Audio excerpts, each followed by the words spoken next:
जी दोस्तों, इस वीडियो में हम कुछ माइस्क्ल क्यूरी के फंक्शंस जो पीएचपी के अंदर इस्तेमाल होते हैं उसकी बात करेंगे और कुछ मज़ीद क्यूरीज़ को इसके अंदर चला के देखेंगे किस तरीके से हम मज़ीद क्यूरीज़ को इसके अंदर चला सकते हैं। ये वही फाइल है, मैंने इसके अंदर कुछ थोड़ा सा CSS का काम कर लिया है ताकि ये देखने में टेबल थोड़ी खूबसूरत लगे। अब हम इसके अंदर क्यूरी को चेंज करते हैं और तमाम क्यूरीज़ जो हैं वो इसके अंदर हल्के हल्के हम चला के चेक करते हैं। तो ये सेलेक्ट ऑल फ्रॉम तो हो गई है। अब इसके बाद हम ऑर्डर देते हैं, order by name, S name इसका नाम है। तो ये देखिए ये A to Z पे जो है वो चले गए हैं, ठीक है। और अगर इसको हम SID के ऊपर डिसेंडिंग करें तो ये देखिए अब ये 16, 15, 14 इस तरीके से चल, यानी तमाम क्यूरीज़, ये दिखाने का मकसद ये है कि तमाम क्यूरीज़ जो हैं वो इस तरीके से इसके अंदर काम करती हैं। हम क्यूरी को यहाँ पे लिखेंगे और यहाँ पे अगर हम वेयर वारा इस्तेमाल करें जो सर्चिंग के लिए इस्तेमाल होता है, तो अब यहाँ अगर मैं फॉर एग्ज़ाम्पल ये शाजिया है इसको लूँ तो ये एरर मेरे पास जा रहा है, expects parameter 1 to be source bulling 13 पे बोल रहा है कि एरर है। यहाँ से ऑर्डर हमें हटाना पड़ेगा, हमने ऑर्डर वेयर एक साथ इस्तेमाल कर लिया। तो अब ये देखिए सही है, शाजिया के नाम से जो है वो यहाँ पे आ गया है। इसके बाद हम दोबारा हमें एक ऑर्डर देख लेते हैं और डिसेंडिंग करते हैं, लिमिट का इस्तेमाल करते हैं। यहाँ पे हम 0, 5 सेव करें, देखें तो ये देखिए कि लिमिट जो है ये भी हमारा चल गया है, सिलेक्ट कर लिया इसने रिज़ल्ट के टेबल में से ऑर्डर बाय SID की डिस्क्रिप्शन इसके ऊपर DSC हमने लगाया डिस्केंडिंग के लिए।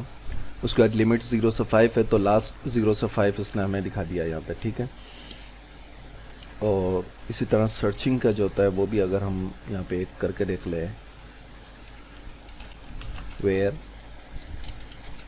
एस नेम लाइक, और जैसे हमने उसमें करा था अहमद, तो यहाँ पे भी करके देखें तो अहमद के नाम से देखें इसने हमें ये दोनों निकाल के दे दिए हैं, ठीक।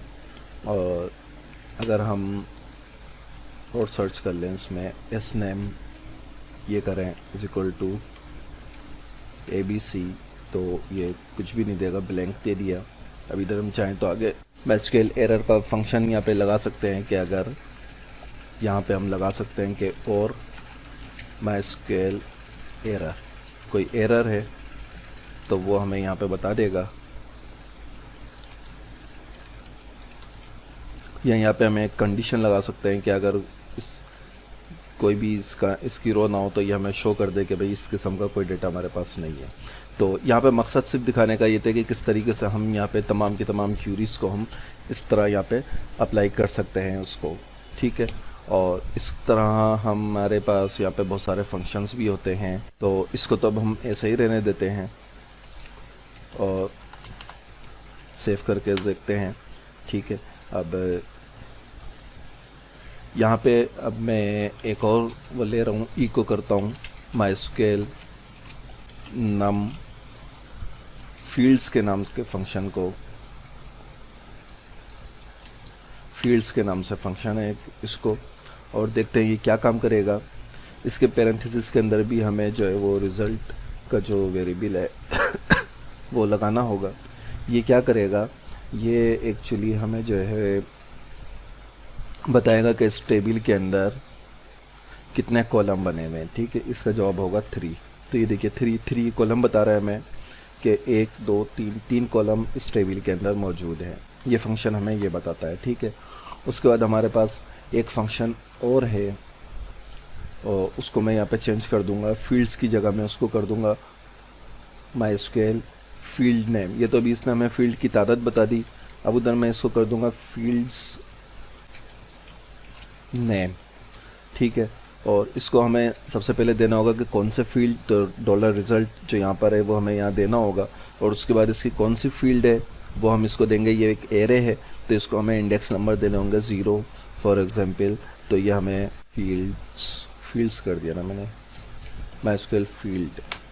ओके, अब ये बता रहा है इसका नाम SID है। मैं यहाँ पे जो है ब्रेक लगा दूँ एक,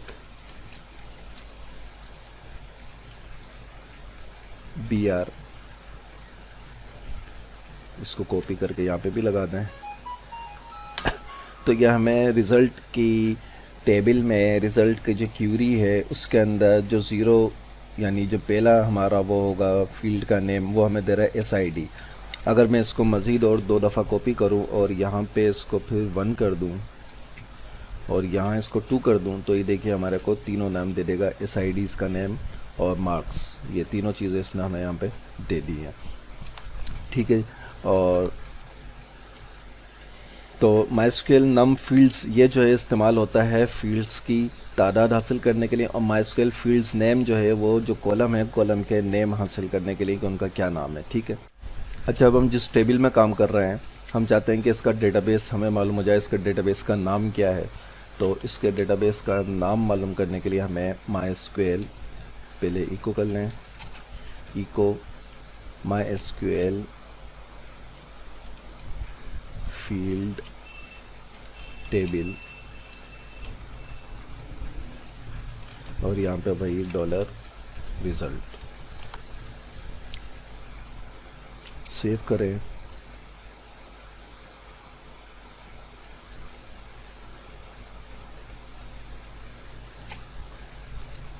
तो एरर दे रहा है, यहाँ पे हमें इसको देना होगा कि किस फील्ड की हम बात कर रहे हैं, फॉर एग्जांपल 0। तो इसके इसने बता दिया कि इसका नाम रिज़ल्ट है।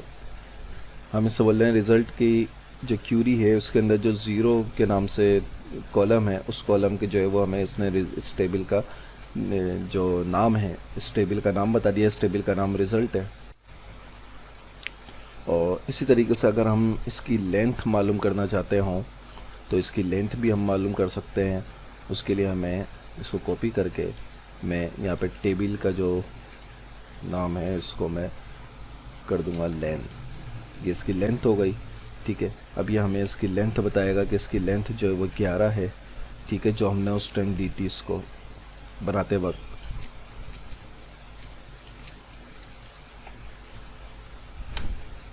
ठीक है, 11 इसकी लेंथ है।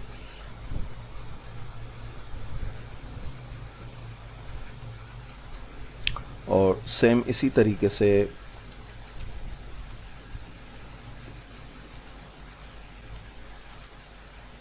यहाँ पे हम एक फंक्शन और लेंगे और उसका यहाँ पे नाम हम देंगे लेंथ की जगह MySQL फील्ड टाइप। तो टाइप क्या करेगा कि हमें उसकी टाइप बता देगा कि ये कॉलम जो है वो किस टाइप की है। और एक होता है इसका फ्लैग, तो फ्लैग हमें बता देगा। ये दोनों चीज़ें हम करके भी यहाँ पे रिफ्रेश करके देखते हैं, तो ये इसका टाइप आ गया कि ये जो 0 वाली हमारी है SID ये इंटीजर है, सही है। और इसका टाइप क्या है, ये नॉट नल है, प्राइमरी की है, ऑटो इंक्रीमेंट है। ठीक है, ये सब वो चीज़ें जो आप पढ़ चुके हैं और ये पहले हम जो सेट करते हैं टेबल बनाने के टाइम, तो ये वो चीज़ें हमें यहाँ पे बता रहे हैं। और इसी तरीके से हम ये चाहते हैं कि हमारे डेटाबेस में जो पूरी लिस्ट है, जैसे हमने वहाँ पे शो करी थी लिस्ट, शो डेटाबेस के नाम से जो लिस्ट हम चेक करते हैं क्यूरी के अंदर, अगर वही चीज़ हम यहाँ पे चेक करना चाहें तो वो कैसे चेक करेंगे। तो उसके लिए यहाँ पे एक मैं सबसे पहले वेरिएबल बना रहा हूँ DB लिस्ट यानी डेटाबेस लिस्ट, और यहाँ पे MySQL लिस्ट DBs, सही, ये एक फंक्शन है। और इस फंक्शन में हम जो है वो जो कनेक्शन हमारा है वो यहाँ पे देंगे। उसके बाद हम एक वाइल लूप चलाएंगे और इस वाइल लूप में हम यहाँ पे रो देते हैं इसको, और यहाँ पे हम MySQL fetch एसोसिएटिव का फंक्शन चलाएंगे और यहाँ पे हम इसको देंगे DB लिस्ट। ठीक है, और DB लिस्ट में अब यहाँ पे हम इसको चलाएंगे रो, और रो में हम यहाँ इसको देंगे डेटाबेस।